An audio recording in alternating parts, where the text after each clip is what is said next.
Breaking news. Philippines deploys 7 warships to Bajo de Masinloc. Showdown in the West Philippine Sea. The news flashes across television screens and mobile phones, and social media just lights up with live updates. In the early morning haze, tension hangs thick over the open water. On the horizon, white-capped waves crash against dark metal hulls as Philippine ships slice through the mist. Their lights blink, cutting through the gloom.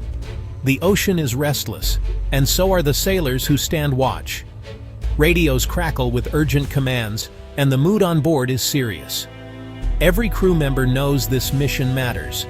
The world is watching. This is not just another patrol. This is a stand, a message. The Philippines is drawing a line in the water, and the stakes have never been higher. At dawn, 7 ships leave port.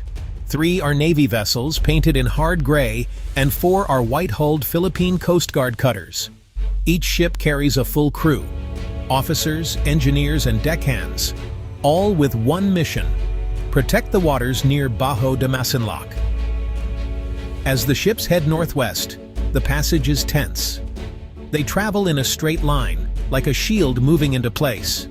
The crews work together, eyes fixed on the horizon. Every radar screen is watched closely. Every radio call is answered quickly. Commanders remind everyone to stay alert. Keep your positions. Report any contact, a voice echoes over the loudspeaker. On board, sailors double-check their equipment: life vests, binoculars, rescue gear. No one knows what the day will bring. This deployment is not just about numbers. It's about presence. It shows the Philippines is ready to defend its rights and its people. Bajo de Masinloc is more than just a spot on the map. It is a place where history, livelihood, and national identity all come together in the vast blue expanse of the sea.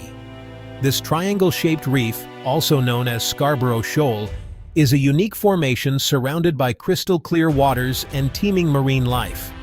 It sits about 124 nautical miles west of Luzon, the main island of the Philippines, making it both geographically and emotionally close to the Filipino people.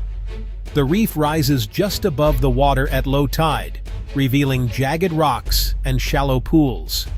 At high tide, only a few rocks remain visible, hinting at the hidden world beneath the waves. For generations, this place has been a vital fishing ground, where families have cast their nets and passed down their knowledge from father to son. The sea here is rich with fish, clams, and crabs, providing food and income for countless coastal communities. It is also close to deep shipping lanes, where massive cargo ships pass every day, making these waters not just important for fishing, but also for international trade and commerce. For local fishermen, Bajo de Masinloc is a lifeline, a source of hope and survival in an unpredictable world. They say, if we lose this sea, we lose our future. Their lives, dreams, and families depend on these waters. But for the Philippines, Bajo de Masinloc is more than just fish. It is a powerful symbol of sovereignty, heritage, and national pride. It is a matter of pride and national security, watched over by Navy and Coast Guard ships that patrol these contested waters. Today, Bajo de Masinloc stands at the center of a tense standoff, where every move is watched and every gesture matters. Ships from 2 nations face each other, both claiming the same patch of sea, both unwilling to back down, making this small reef the heart of a much larger dispute. Bajo de Masinloc matters for many reasons, each one deeply connected to the lives and future of the people in the region. First, it is incredibly rich in marine life, serving as a vital breeding ground for countless species of fish and other sea creatures. Filipino fishermen have depended on its waters for generations, passing down their knowledge and traditions from parent to child. Many small towns and villages along the coast rely on the daily catch from this area to feed their families and support their local economies.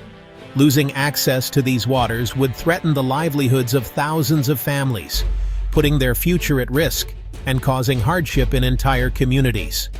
Second, the reef is a strategic point of immense importance. It lies close to some of the world's busiest shipping lanes, where huge amounts of goods and resources are transported every day. Control over Bajo de Masinloc means having a say over who can pass through these crucial waters, impacting trade and security in the region. That is why both the Philippines and China are determined to claim it, leading to ongoing tensions and standoffs at sea. Third, there may be untapped oil and gas reserves hidden beneath the sea floor, making the area even more valuable. Experts believe the region could hold significant energy resources, which could help fuel economic growth and development. The country that controls Bajo de Masinloc could gain not just food, but also energy and wealth, shaping its future for years to come. Finally, the shoal is about more than just money or resources.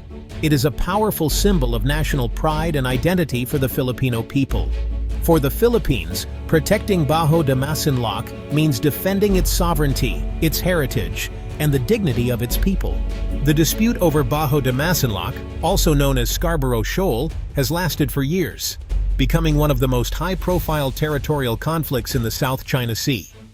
Both the Philippines and China claim the shoal, each sending their Coast Guard and Navy to patrol the waters and assert their presence. China calls it Huangyan Dao, while the Philippines refers to it as Panatag Shoal or Bajo de Masinloc. These different names reflect deep national pride and historical narratives. The shoal lies within the Philippines' 200-mile exclusive economic zone, a maritime area recognized by international law.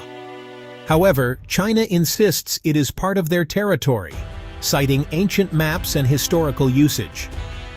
Back in 2012, the two nations faced off in a tense standoff when Chinese ships blocked Filipino fishermen from accessing the rich fishing grounds, sparking outrage in the Philippines. Tensions have flared many times since then, with both sides accusing each other of aggressive maneuvers and dangerous encounters at sea. In 2016, an international court in The Hague ruled in favor of the Philippines, declaring that China's sweeping claim had no legal basis under the United Nations Convention on the Law of the Sea. Still, China has kept its ships in the area, maintaining a constant presence and sometimes even building structures on nearby reefs. Each new incident adds pressure, and every deployment of ships is really a test of strength and resolve between the two countries. The world's eyes are on the West Philippine Sea, with international media and governments closely monitoring every development, just waiting to see if words will turn into action. This is not just a local fight. The outcome could affect peace, stability, and freedom of navigation across Asia, impacting global trade and security for years to come. The Philippine Coast Guard and Navy are on the front lines. The Coast Guard's main job is to patrol, rescue, and ensure safety at sea. The Navy is trained for defense and combat. Together, they form a shield around Bajo de Masinloc. Captain Reyes stands on the bridge of a Coast Guard cutter. He speaks into the radio, "Maintain formation. Watch for any hostile moves." Crew members check radar screens for unidentified ships. They know Chinese vessels are nearby.